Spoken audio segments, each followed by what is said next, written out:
either one of us or both of us will be introducing each session, and we'll be here kind of in the background doing all the tech stuff in the background and introducing us.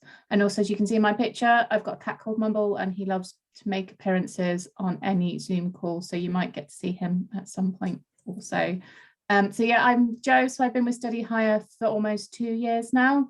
My role is to go out into schools and do lots of kind of work with people around higher education and different education pathways. And prior to that, I've worked in different colleges and doing similar kind of job for about 20 years. And Jess, I'll hand it to you. Yeah, so hi everyone, I'm Jess. I've been with Study Hire for just over 5 years now, working with schools and colleges and young people.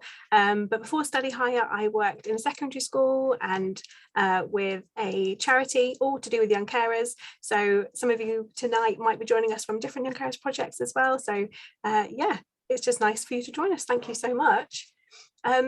Some of you may have heard of Study Hire before, but some of you might not have ever heard of us, or this might be your first event with us. So just to explain a little bit about who we are a partnership of different universities and colleges from across Swindon, Buckinghamshire, Oxfordshire and Berkshire.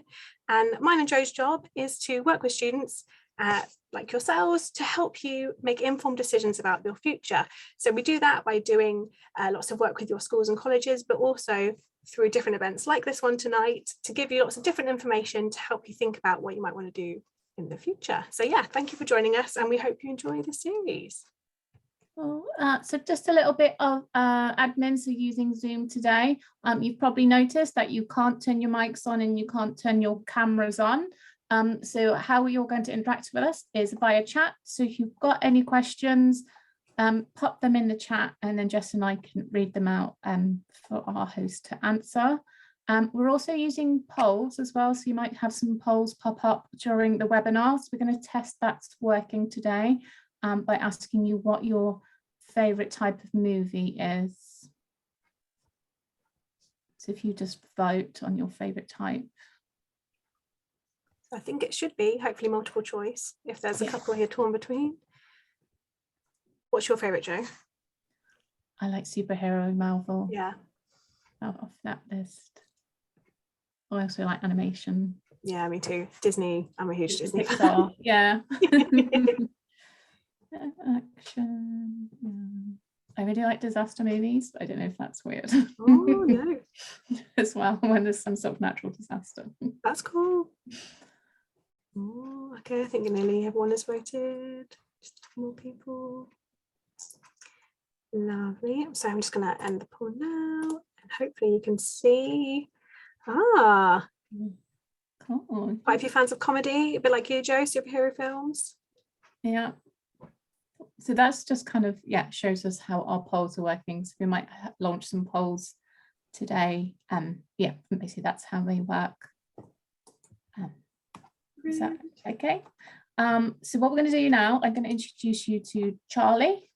So Charlie's from the Access Creative College. He's based in Bristol.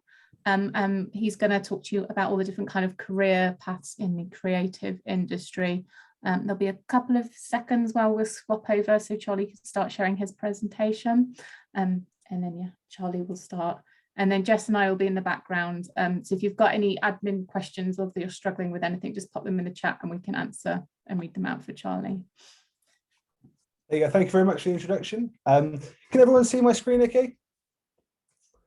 Okay, thank you very much. Yeah, so like Jo said, my name's Charlie. I've worked for Access Creative College for 5 years now. And before that, I was actually a student there. I studied level 2 and level 3 in music production, music technology. So I'm going to show you, I'm going to start off with a little video, a little introduction into our building and the kind of stuff we get up to, and then a little intro, a proper intro into myself.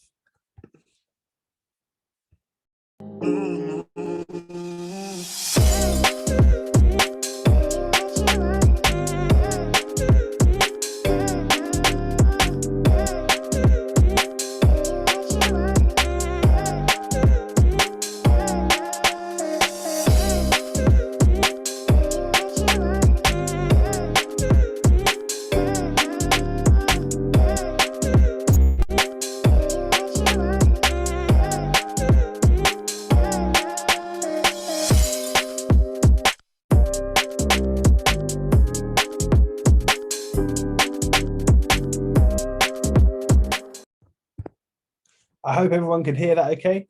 So that's a little introduction into our building.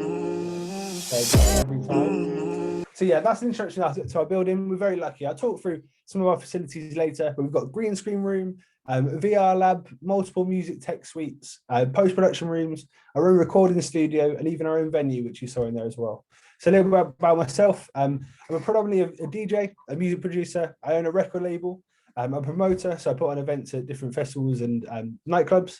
I work as artist liaison for different festivals. I work as a sound engineer. I'm an ex-student of Access as well. So this is me at work. 2019, before lockdown, that was with Craig David. I do a lot of cover stuff for festivals, so I'm there to be on site to play for people that have technical problems and that kind of thing. So Craig David, So Solid Crew, to name but a few. So I'm going to play you one more video. I promise you there's not that many more videos to go, but they're all interesting. So this video looks a little bit at our alumni and what they're up to now, asking the question, what making it means to them, and what an ideal working situation means to them. So this is one of our I'm Making It videos. I'll share a link with you later where you can find the others. They're all really good, really interesting. So yeah, I'll be back in 1 moment.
I got into poetry simply out of ego because I thought I was better than the people we were reading in school.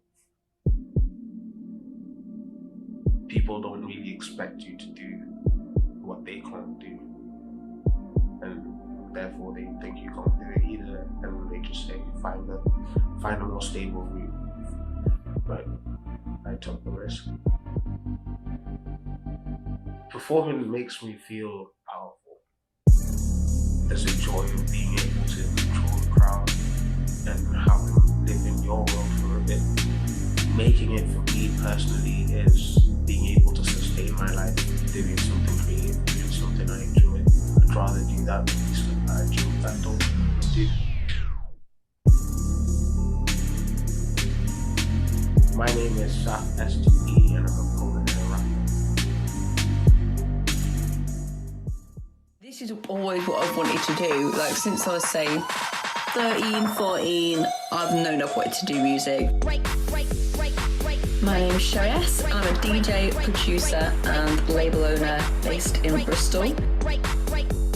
One of the things I love so much about being in the UK music scene, you meet so many people with the same passions as you, so many talented creatives. There's such a strong sense of community as well, you know, and I think that's something really special and something that I'm definitely very grateful to be a part of. What does making it mean to me? Constantly gigging, weekly flights all over the world, playing, you know, amazing festivals and God knows where, visiting countries that I've never been before, having artists that I love and respect, rating my music. Oh, just living the dream, living the successful DJ dream. That is it. That's what I want.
Quickly before it starts again.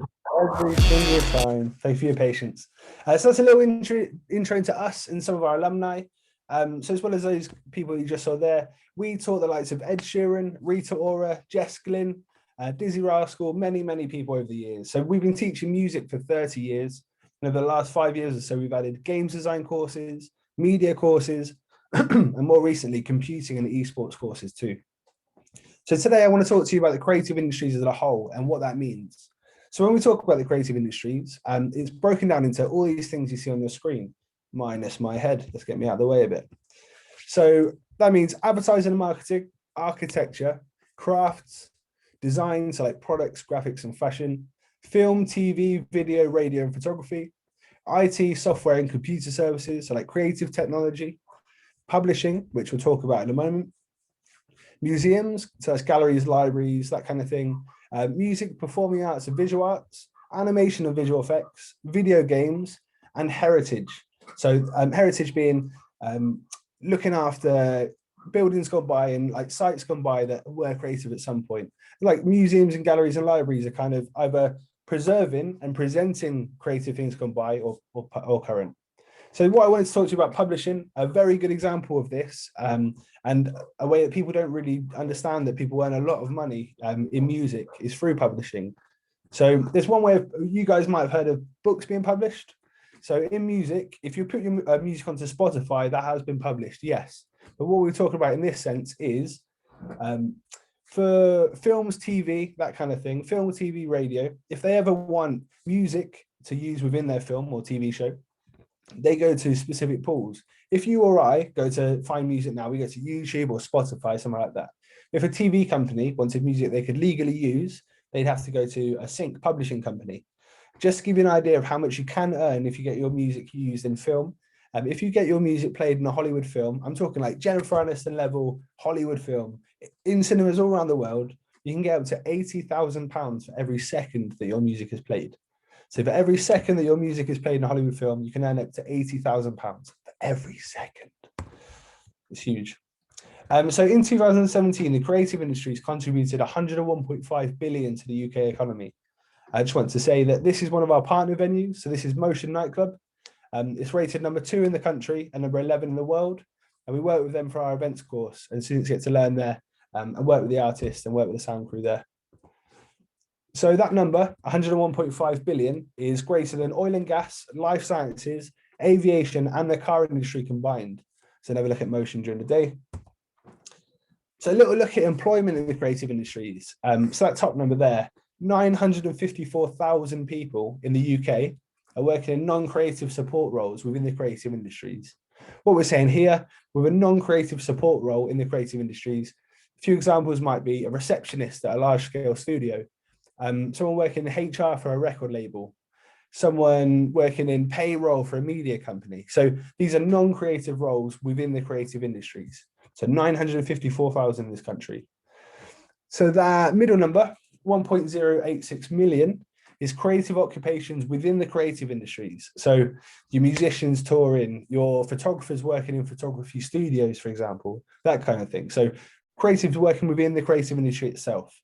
That number at the bottom, which is nearly 100,000 more than the middle, is creative occupations outside of the creative industries. What we're talking about here, for example, every business and every company needs graphic design now, whether you're Tesco's looking for advertising, or yeah, you're Ferrari looking for a new logo design to go on the front badge of your car, for example.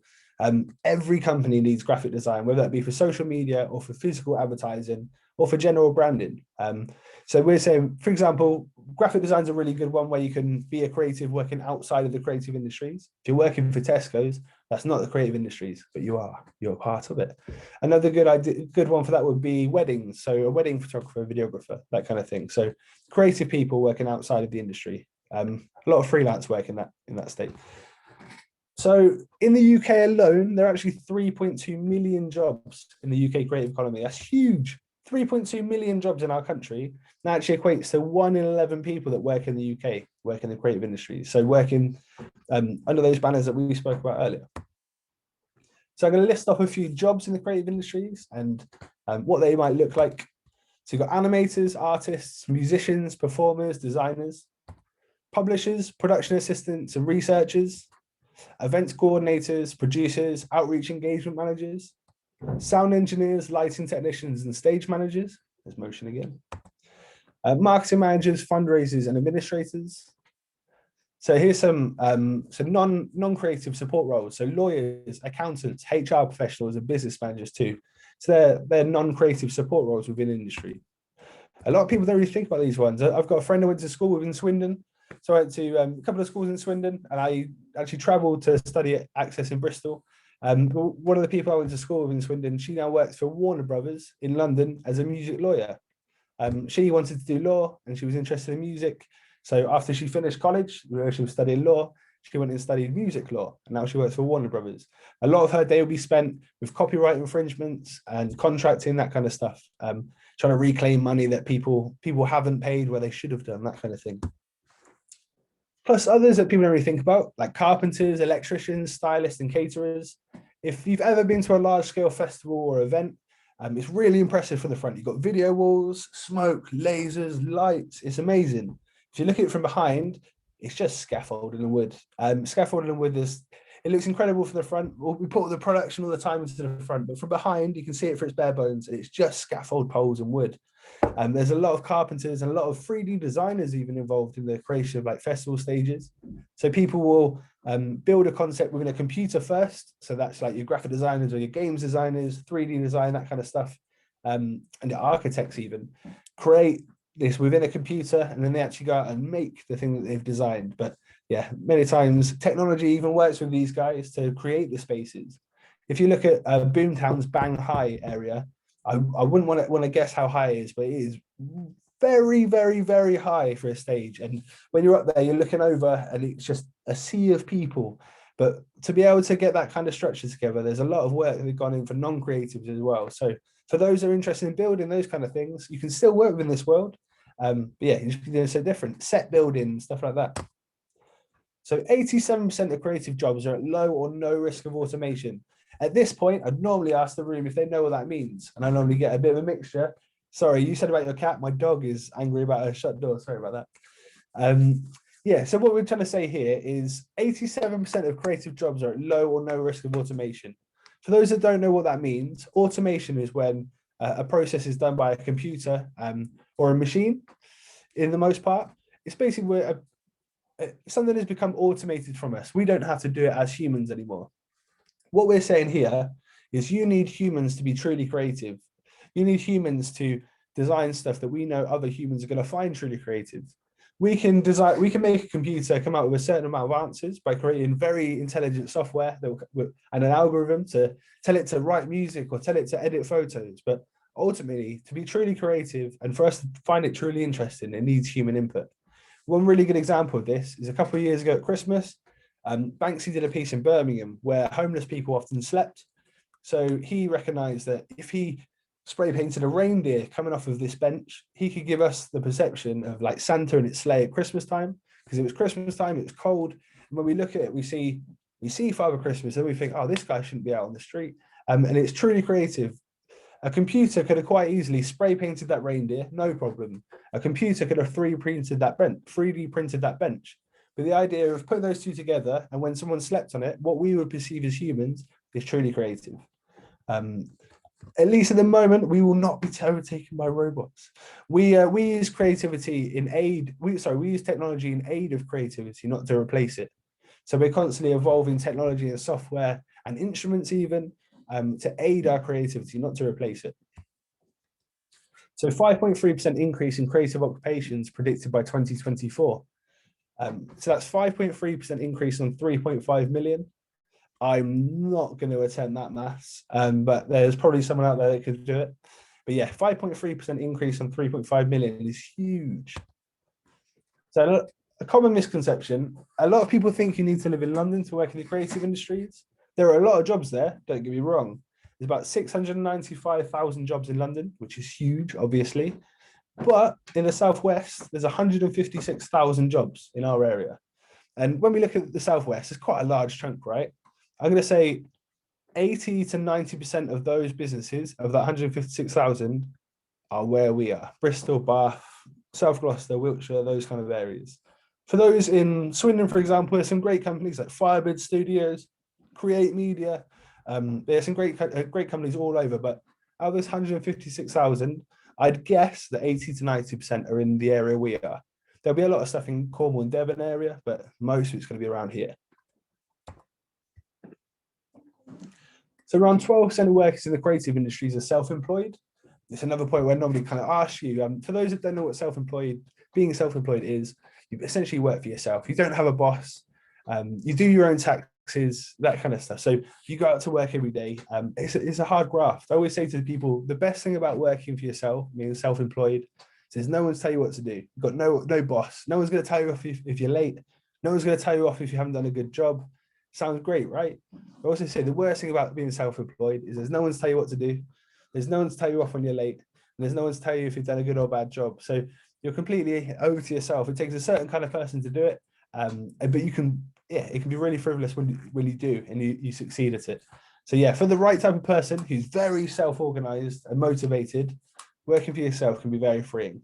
But yeah, I would say the most freeing thing is also the most scary, definitely. So some of the skill shortages and risks to the talent pipeline are one of the most urgent challenges facing the creative industries.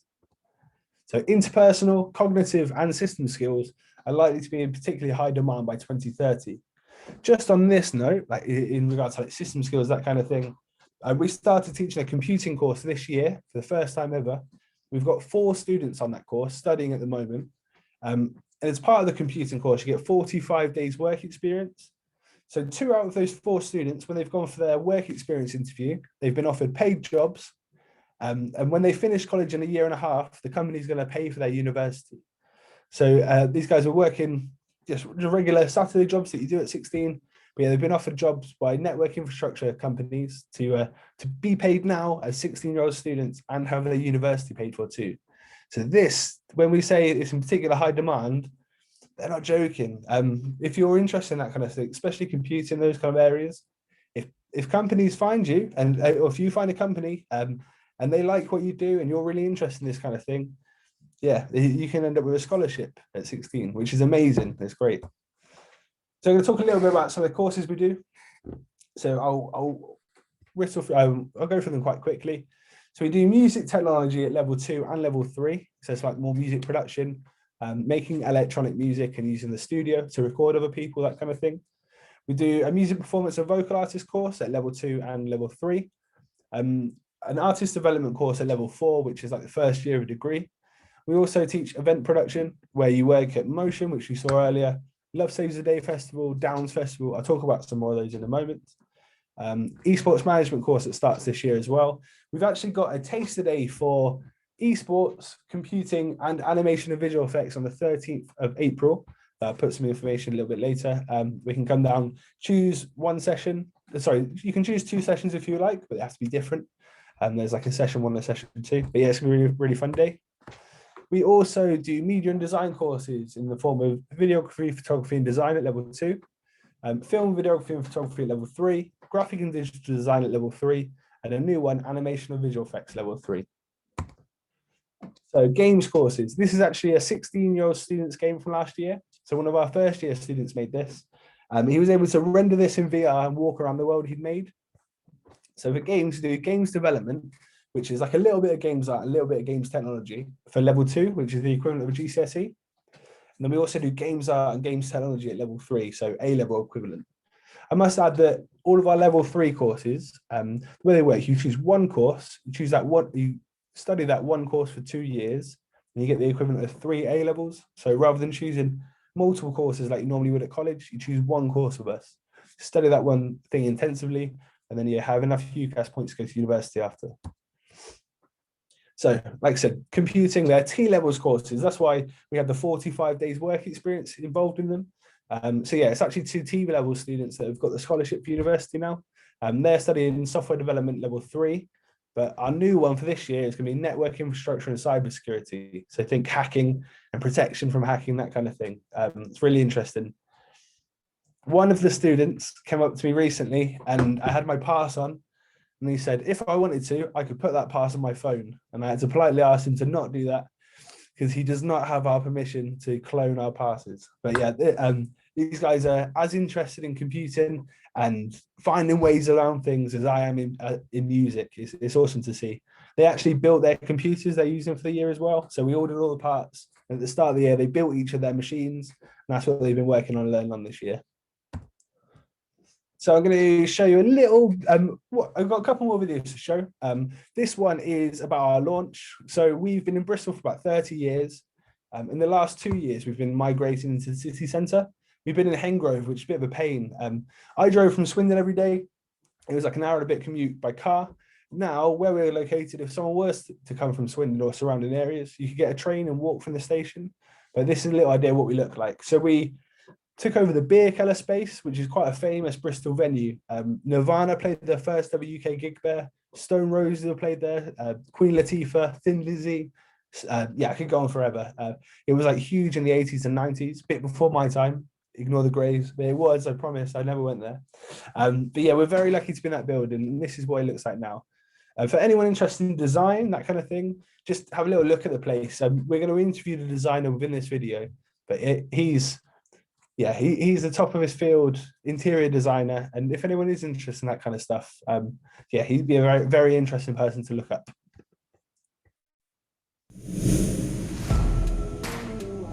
I mean, really, tonight's about celebrating the opening of Bristol, you know, our new centre that's been, you know, in the making for 3 years.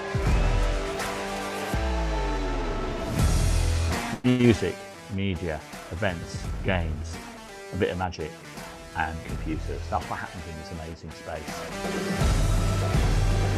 This project was started 5-6 years ago where we did one part of the project.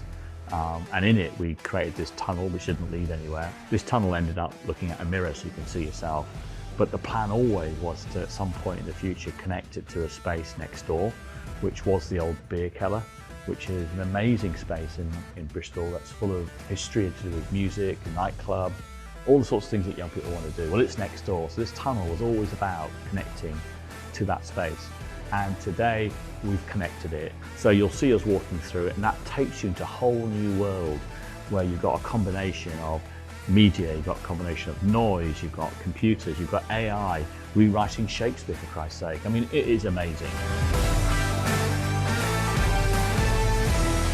It's been a real journey. Tonight is about celebrating we've delivered the project on time. It's been challenging. We've had the best brains in the business on this. We've had the curriculum team, the tech team. We've done a lot of work on the design and the project and how we're kitting the space out. What we're offering is a facility like we've never been able to offer before. It's got the space, it's got the kit. It's inspiring to the next generation of creatives. Beautiful. Just beautiful. I'm really jealous because of course I had to go to the old campus, which was lovely. It was very, had a lot of character to it, a lot of character. But this place is so sleek.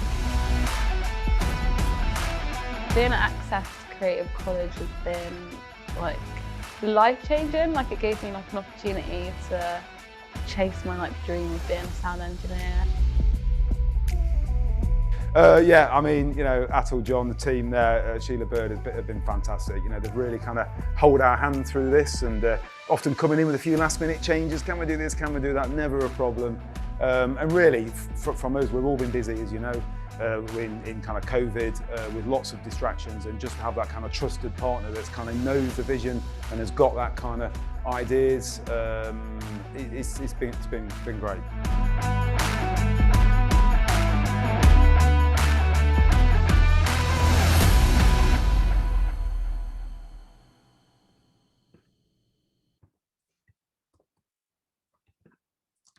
Just like upgrade, start again. One day I'll learn how to do it. Thank you very much for your patience on that. So a little look at our partners. So this is actually Love Saves the Day Festival. That's one of our partners. So we work with Festival Republic, who run Reading, Leeds, Download, and lots of other festivals around the country. Team Love, who are definitely one of our strongest partners. They are, so they run Love Saves the Day, Downs Festival in Bristol. They're starting a new one this year called Forwards with like Little Sims and Jamie XX and different people like that. They run a festival in Mexico. They run one in Croatia and one in London called Waterworks. We work with Motion, which you've seen throughout the presentation. We run our own stage at Bristol Harbour Festival, which is curated, run and performed by all performances by our students. We run stage at Dot to Dot in Bristol, Nottingham, Birmingham, I believe. No, sorry, Bristol, Nottingham and Manchester. Red Fest, if it happens again this year, fingers crossed. And we run a stage out, which is like programmed and run by our students. We also run a stage at Latitude in Norwich, which we take a few students from each campus up to perform at. We work with, for music, we work with Hoax, which is one of Ed Sheeran's clothing brands. We work with Native Instruments, who make amazing like music technology equipment. We work with Rough Trade in Bristol, Ableton, Logic and Pioneer as like equipment and software sponsors. We work with The Fleece as well and multiple other venues within Bristol for our students to get an idea of what it's like to work in environments like that and also to perform. Just put the example, we perform in The Fleece quite often, and I don't know if anyone's heard of Coffee. They were in there last night. Loads of amazing people perform there. We get to slot in on a Thursday. So some of our games partners, this is one of our students' games from last year, not games, sorry, some of their assets. So this was Helga. She now works for a Danish games company. So she's like a 3D games artist. So she makes assets like this all day now, where they'll ask her for a certain look, whether that be like a theme or an era in time. And she'll make loads of items that fit in with that. And then games companies, if they use them, they buy it as a package. They can use all these assets within their game and paint them whatever color they'd like to. So yeah, that's what she does now for a job. So we work with people like EGX, which is a games convention. We work with Belong, the game centers, Yogscast, who are some like Twitch streamers / YouTubers, Yuki, Unreal Engine, which is the software we predominantly teach, HTC Vive, Autodesk Maya, Insomnia Events, Steam VR. So one other course to add at the end is our access to HE courses. So this year we bought a company called DBS Music, who another amazing college / university based in Bristol and Plymouth. So we bought them this year, and we're going to open a DBS in Manchester, which is the largest centre we've done by far. It's going to have a 1,500 capacity venue, amongst other stuff, and it'll be the same kind of level that we have in Bristol now. But yeah, just a lot larger scale for a university. That enables us to start off offering access to HE courses at Access Creative College, and then deliver degree courses all the way up to masters at DBS now. So we now deliver from level 1 to level 7. So pre-GCSE to masters, which is amazing. So we deliver access to HE specifically in DJ and electronic music production. I must say these access to HE courses are 19+ courses. They're for a little way down the line. But what's really good about these is if you complete this 1-year level 3 course and then go to university and complete uni, the debt for this course gets wiped. So these are, for an older learner, so you might have an older brother or sister that might want to retrain in games development or computing or like music production, that kind of thing, DJing. But yeah, I just wanted to play one last video, and then I want to show you a really cool resource we put together during lockdown. This last video is for anyone interested in, it's specifically for music. I just find it quite inspiring in general. It's an amazing video made by DBS and by a sister company, but very inspired for anyone interested in sound or into music.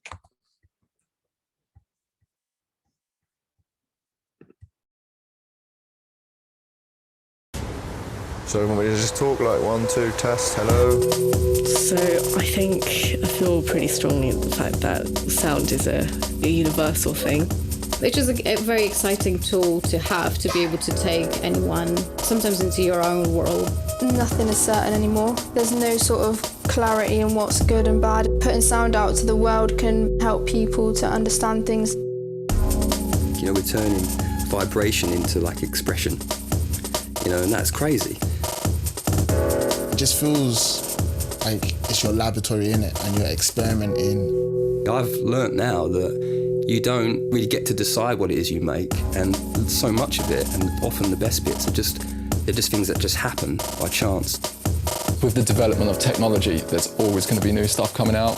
So that's what's really exciting, is that, you know, every day can be a new day. There are lots of people that would say it's not a viable career path or that it's not worthy, and I think it's really important to kind of show people that it is. You only have to look at the last century, I think, to see some of the political movements that have been driven by music and sound. I think it's a really underground, powerful thing for people to use for good.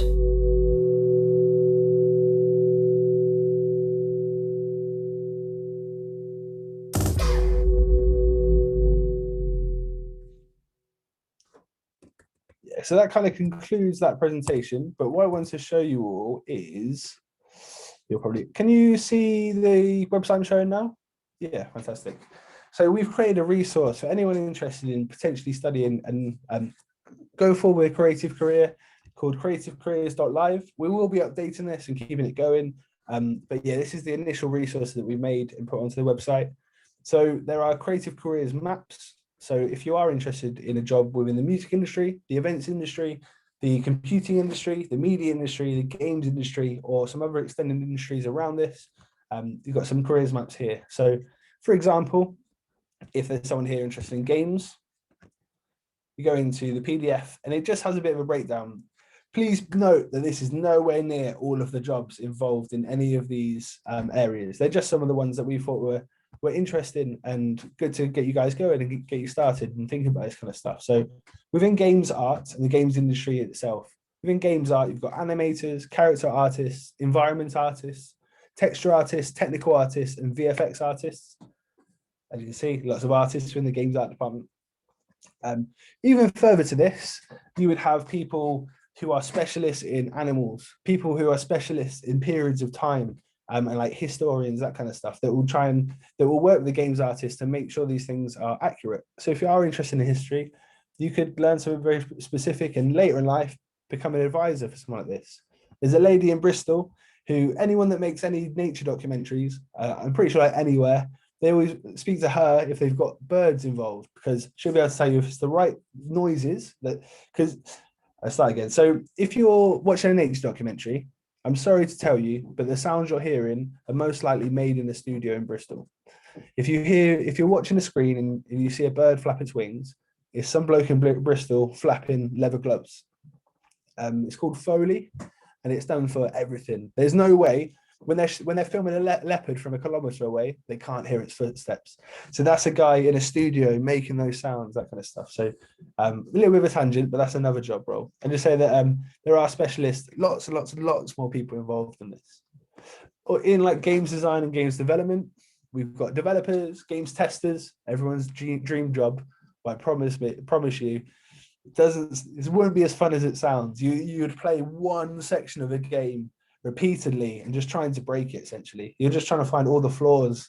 So you might play that one section of the game for a week or so, just trying to find the bugs and whatnot. It's not just as fun as playing games. So a game studio manager or owner, where you'd rent different desk spaces to people and equipment. A VR developer. And within esports, you've got professional players, obviously the guys on the virtual pitch.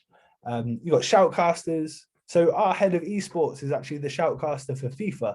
So whenever FIFA do an actual official FIFA event, he is the shoutcaster. So if anyone wants to come along to the workshop on Shoutcaster, we're doing on the 13th of April, he'll be there delivering it, which is quite cool. We've got team managers and coaches, event managers, production manager.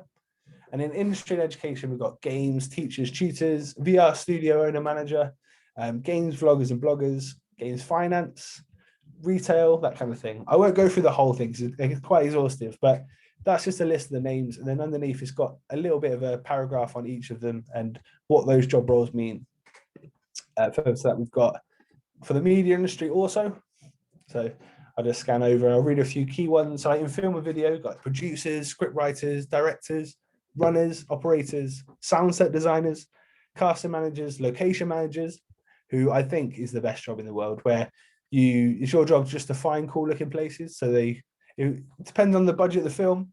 If it's a Hollywood film, they'll be traveling all corners of the globe to find the perfect looking place. Further to that, video effects is getting a lot more powerful. I don't know if anyone's seen the video on how The Mandalorian was made with Star Wars. They're starting to move away from green screen work now. They're starting to find other ways to work with it as well. So rather than just use green screen, they're starting to use massive screens. So when they're like putting the virtual backgrounds up, which are wherever they're supposed to be, whether it's space or whatever, it's a lot easier for the actors to get into character when they feel like they're in that space. So yeah, that's starting to happen a lot, as well as people, dipping all over the globe to find the best looking place for a specific scene.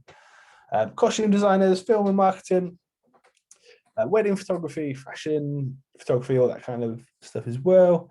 More looking at design and visual effects, and then industry and education roles as well. Last one of these ones I'll show you will be computing as an idea. So some of the jobs within the computing industry might be things like database administrators, software testers, user acceptance testers, coders, which is a skill that people are crying after at the moment, software development, technical leads, computer programmers, web developers, VR developer. So more so on this angle, we'll be working with the code and how we process things. We are working with a company called Condensed Reality. I know I said I didn't want to show you any more videos, but this one's too good tonight, if I'm honest. So we're working with this company called Condensed Reality. Their technology is theirs. They invented this. If maybe you might have heard, Travis Scott did a gig within a game in recent, like last year, I think. The way they did that, they pre-recorded the gig and then in post-production, they put it into the game. What these people have figured out how to do is do that in real time. So they can put real life people or figures or objects, whatever is within this space. All these cameras are making a 3D scan of that and transporting it into the game. So what they've done with a friend of mine, Beth is actually in the office while they're filming this, and everything else has happened in Unreal Engine, which is the software we teach. So this is software they used to make Fortnite, Rocket League, PUBG, all the games you guys probably spend a lot of time playing. Everything you see apart from Beth was made in Unreal Engine. I'm going to mute for a second just to show you this because it's really good.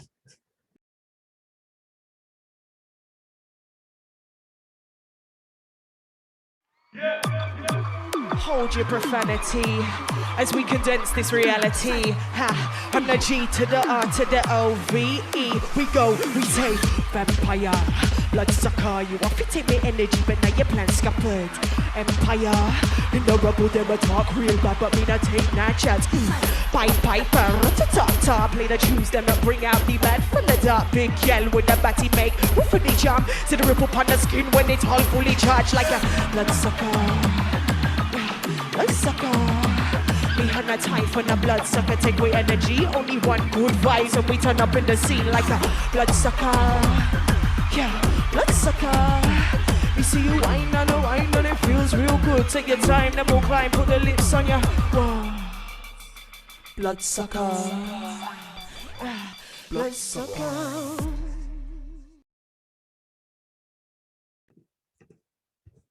So yeah, what they're doing is incredible. So they actually own it. They've just recently got multiple millions of pounds worth of seed funding to like push this a bit further. I won't talk about too much how we're working with them, but yeah, they're going to install some of this software into our college as well, for us to be able to teach their software and teach how to do this kind of stuff. So we're very lucky in that respect. So yeah, I won't bore too much with these career maps. I will share the link into the chat if I have the ability to share into the chat, so you guys can have a little look. Let me just find the chat. At that point, does anyone have any questions? Just gonna say, Charlie, any links that you've mentioned, we'll definitely email out to everyone as well. Perfect, thank you. So that's fine. No worries. Cool. So that's the careers map. So that's an idea. Your map for the career, like what different types of roles there are. There's also mock interview packs, which I think we should rebrand to job briefs or something like that, I suppose. These are more looking at a little bit further as to what those jobs entail, the skills you would need for those jobs, the areas you could work in, and what kind of income you could expect to earn, and the different types of roles, different types of income streams you can have with that job. For example, with music, royalty split, payments for performances, that kind of stuff. Yeah, it just kind of breaks down for each of the job roles that we've highlighted. Just a little bit more, what you can expect to earn as a salary, that kind of thing. So people can get a good idea, make a bit more of an informed decision on the kind of thing you like to study towards.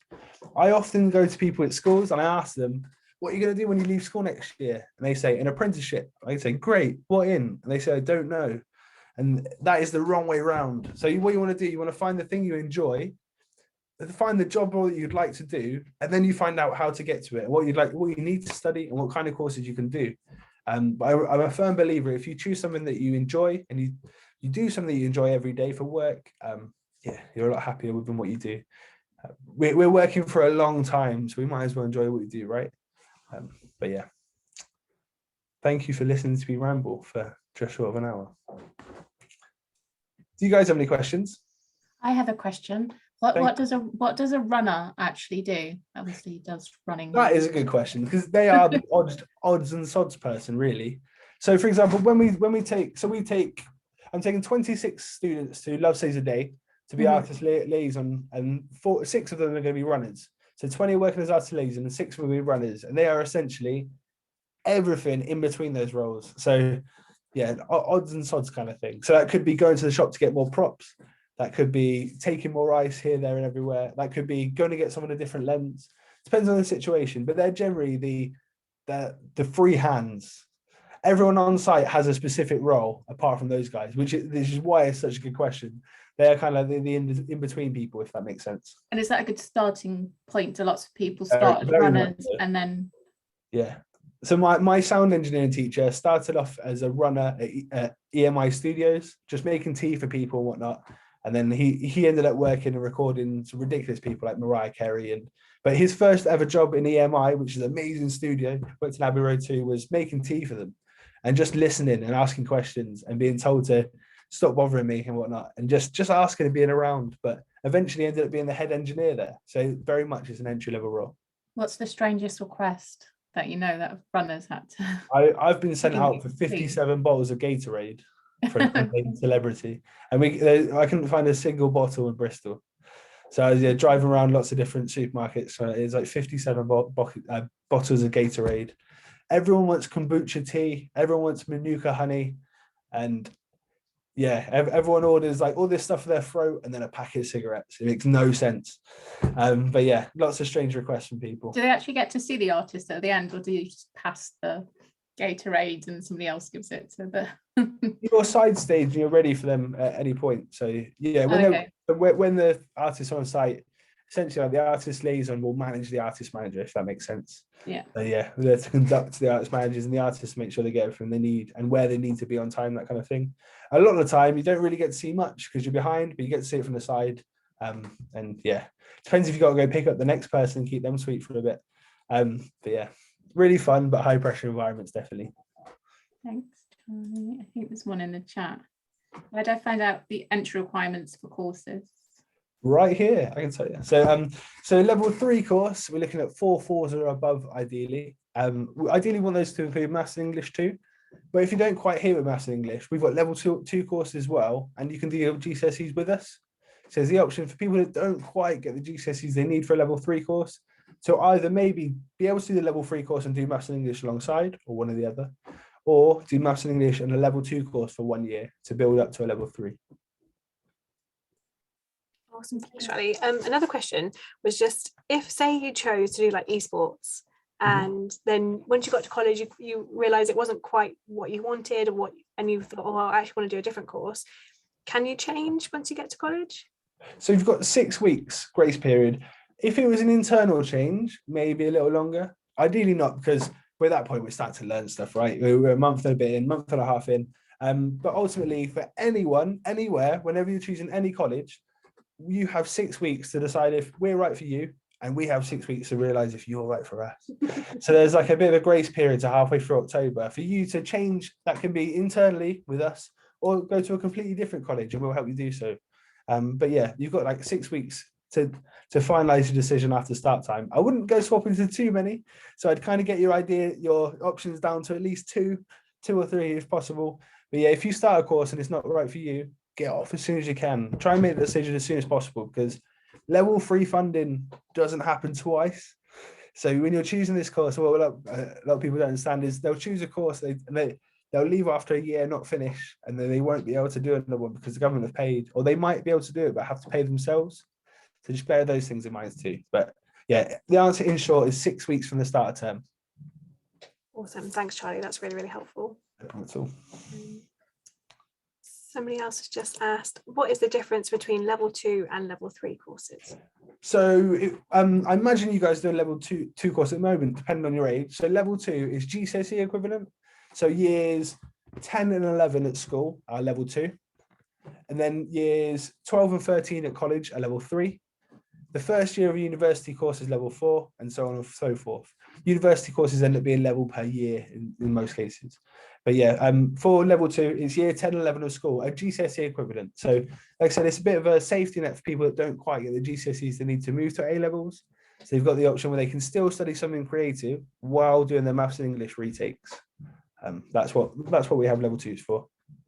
Yeah, so just to clarify, you have to get 5 GCSEs, is it grade? 4 4s or above. Yeah. To get your full level 2 qualification.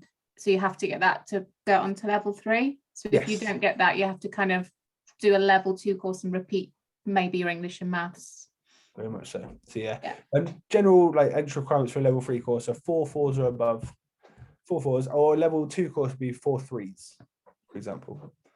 That's what we're looking for those.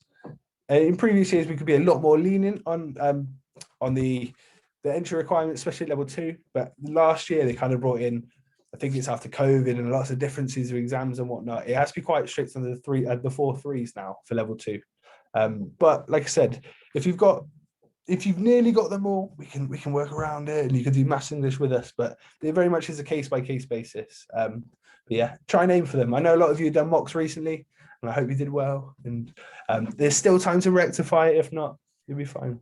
Somebody's asking about fees. I'm guessing there aren't fees for level 2 or level 3, but you might have. No. So there are fees, but you won't ever see them. The government pay for them. ESFA will pay for that. Providing it is your first course of that description. So you won't pay a penny to us. You choose your college. You go to college. You don't have to worry about any of that kind of stuff. And then once you've passed, the government will then pay the college that you attended. Are there any costs with like equipment? Do you have to buy any stuff? So we have enough equipment for whichever course you're to be doing, and time. So you're only, one of our full-time courses is only 3 days a week. So I know it's called full-time, it's only 3 days a week. So you have 2 other days of the week, working week, that you could come and use our equipment. So you're not expected, the only course we'd expect you to have equipment for is if you're doing a music performance course, we'd expect you to have your own instrument. We do have instruments there for you to use if you do not, but we would like people to have them. You want to get used to playing to your own guitar or something like that. We wouldn't expect you to bring your drums in every day. Okay. Maybe your drumsticks and some cymbals, but yeah, we've got enough equipment and enough free time in the time that we're open that people can come in. When I was a student, I had one of my peers did an entire music production course without owning a computer. He'd just come in and use the post-production rooms and use the computers around the centre. Yeah. Somebody's asking if you do courses. I know you mentioned your access course, but that's still level 3. Do you do stuff level 4 and above so they can? We have one within our place. So that's one music performance course, which is artist development. It's a really good but quite brutal course. So if you know exactly who you are as an artist, you're already making music, you know kind of the path you want to go on, and you're already making good music. That is a key point with this one. That course will essentially take you as a brand, strip you back, show you your strengths, show you your weaknesses, show you what to harness in on, give you some harsh critique from some really respected people. So that like the people we get in are like Emily Breeze, who she's amazing. She tours it here, there and everywhere. Her fella Stu Jackson, who's the producer for Massive Attack. So we get some like really cool names into. They'll be honest. They'll be very honest. So the entry requirements are more skills based than A-level results based. That one would be, yes, but you would need level 3 as well because it is a level 4. Most of our level 4 and above provision is delivered by DBS Music, which is our sister company now. Okay. But if you're interested in HE stuff, I'd highly advise going to see their place. Yeah, somebody's just asking if they can come after A levels, but they'd usually have to do related level 3 subjects to be able to study the higher. Not always.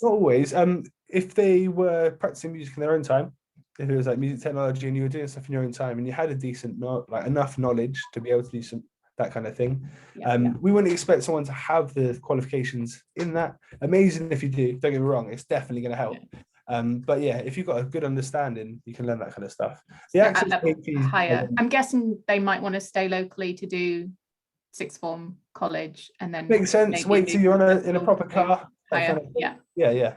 So that's possible. And then we've got a final question about kind of additional support, so mental health support with dyslexia, all that kind of stuff that you'd get if you went to sixth form or college. Yeah, we've got a great team. We've got a whole ALS area and like pastoral team. So I think at one point it was bigger than our staff, than our teaching staff team. So considering we only had like 100 students 3 years ago, now we've got 16. We've got way more students than that now. We've got like 16 pastoral in our pastoral team. So it's grown quite a lot recently. And it's all completely tailored. So if a student has an EHCP, so an educational healthcare plan, then we work with the local authority and the students' old school and their parents sometimes to come together with a plan for the level of support. That could be anything from a once a month drop-in to somebody being with you all day, every day in your classes. It's completely scalable. But yeah, and we hire reactively. So the way we do it as well, we try to get people that know the subject. It's really hard. If somebody's not tech savvy, we can't have them in a music tech class trying to reiterate complicated information to someone. I get that people need to say it in certain ways and stuff, but they need to understand the subject matter in this case too. It's a bit different. So we try and hire, if we get a learner that's doing music technology and they need additional learning support, we hire someone that does music tech that can offer that support, and we can train the pastoral side of things, that kind of stuff, as well as supported by our dedicated pastoral team. But yeah, so they get someone that knows the software in the lesson with them as their assistance, as their help, as their voice. But yeah, it means that they can still actually learn lots more from it too. Yeah. So essentially whatever they get in school, they'll still get at college, and it'll be tailored to the subject. Depending on, as long as it was according to the HCP, it's like that kind of thing. Because in a lot of cases, yeah, it could be a ski wish. But we draw funding from reactively from the EHCP. It doesn't mean that if you haven't got an EHCP, you get no care whatsoever. Okay. It just doesn't mean you'll have someone with you all day, every day, that kind of thing. Okay, this is quite a specific question from the student, the same student asking. He said, due to COVID, they haven't been in school a lot, and because they have autism, and they're worried if they might not even get a level, they might not get level 2 enough to even get onto a level 2 course. In that case, we'd advise someone to do like a 1-year level 1 course to be able to do the level 2. It just means that you might go away and do maths and English and an additional level 1 course at normal college for the first year, just to get those bits out of the way. But yeah, like I said, it has to be quite strict on the 4 3s for level 2 or the 4 4s for level 3. In previous years, we could bend the rules a little bit, and it was a bit way more case by case. But someone last year was like, no, that is it. This is the cutoff point now. So that's what we have to work with. I'd advise take a look at your mocks, see how you get on the mocks, and see if there's any bit extra work can be put in between now and then. But ultimately, if you don't quite hit it, it just means it'll be a year later. But don't worry, you're beating me. I didn't do this course till I was 22. I did level 2 at 22, and then 2 years of level 3. So you're already miles ahead of me, mate. Don't worry, miles ahead of me. Yeah, level 1. There'll be level 1s at local colleges in related subjects as well, so you can study level 1 at a local Might college. be like a general creative course. Yeah, like that. do some kind of functional English and math skills and computing alongside, and then that you'll have a level 2. Once you finish that, you'll have the equivalent grades to progress onto the level 2. Amazing. Does that answer your question to that person? So I think, Charlie, what you've really reiterated today is that there's lots of support, there's lots of choice, and it just opened my eyes anyway to like the whole range of different creative careers that you can do. It's not just those, you know, standard typical ones. So thank you so much, Charlie. It's been a really great session. Thanks for having me. Much appreciated. Thank you very much. And yeah, I hope to see you all soon. If you'd like to get in contact, just get, I'm sure they'll share my email address. But yeah, if you'd like to get in contact, so if you get in contact with us at all on our website, it should come through to myself. If not, someone will forward it to me pretty soon afterwards. Before you go, Charlie, a very quick, what will they do if they sign up for the Taster Day? So Taster Day. So we've got 3 options. Right, let me put that 1 second. So we've got 3 options. One is animation and visual effects. So off the top of my head, we're doing like a Star Wars scene remake with motion tracking. So we've got a big green screen room. We will get an object that will be, it'll probably be a microphone. That will be said lightsaber, and we will motion track it in software. So whatever we do, it will be a lightsaber. That's one thing. We'll be doing some compositing, which is a part of animation and visual effects. I'm just going to grab the other bits. They are in here.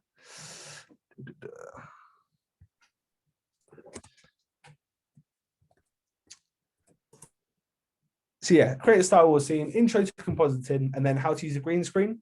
So we've actually got curved ones, so not just being in front of stuff. You can make it look like you've got depth, you're running through the woods, that kind of thing. For computing, you're doing an access the flag, so like a catch the flag hacking exercise that was designed by one of our students. One of the guys that actually got a university scholarship. He's very talented, very, very talented. But yeah, he's made this we call it the access the flag. It's a catch the flag hacking exercise. Experience artificial intelligence, and then we're also doing an introduction to Python coding. And then for esports, we're doing shoutcasting workshop, and then we're doing how to be a better content creator and how to start an esports team. So that's the 3 workshops, and you can choose any 2 of those 3 to do over. Thank you. And we'll provide you more details of signing up to that afterwards. Thank you, Charlie. We'll let you have your dinner now. Thanks for having me. Thanks for having me. Thank you. Just to let those of you know who are still here, the next week we'll have the BBC Young Reporter team coming in, and we're exploring kind of the differences between fake news and real news. This is a really interactive session, so if you're interested in BBC or journalism, or even if you're not, I'd really encourage you to come along, because you'll be able to put your questions to them as well, and find out different careers at the BBC. Just to also let you know quickly what else is coming up as part of the programme. As we've mentioned today, there's going to be a great taster day at Access Creative College with us and Charlie. For those of you in Swindon, all of that, we can provide your transport for that. But as Joe said, we'll send out the links. So even if you're not from Swindon, please do sign up. You're more than welcome to go along. And it sounds like a great day. We've got some different sessions coming up to do with creative design, fashion design, theatre production, a whole host of things. So we hope that you've enjoyed the session today and you will come back in the future. We look forward to seeing you there. I'm sure they will. And just as we're ending, we would love your feedback. We're just going to launch one more poll. If you wouldn't mind just answering these questions and just letting us know what you thought today's session, just so we know how to make them better, what else you might like. And yeah, please, if you wouldn't mind just completing those questions before you leave, we'd really appreciate it. But thank you all so much for joining us today. Thank you, a huge thank you again to Charlie. It's been a great session and we hope to see some of you next week. I won't be offended if you slate me in the polls, I promise. I'm sure none of them will. Yeah, thank you very much for coming along. I'm going to shoot off now, but yeah, thank you very much for inviting me. Thanks, Charlie. Hope I see you all soon on the 13th of April. Have a great day. Thanks, Charlie. Bye. Lovely. That's great. That's great. Thank you, everyone. I hope you have a good evening.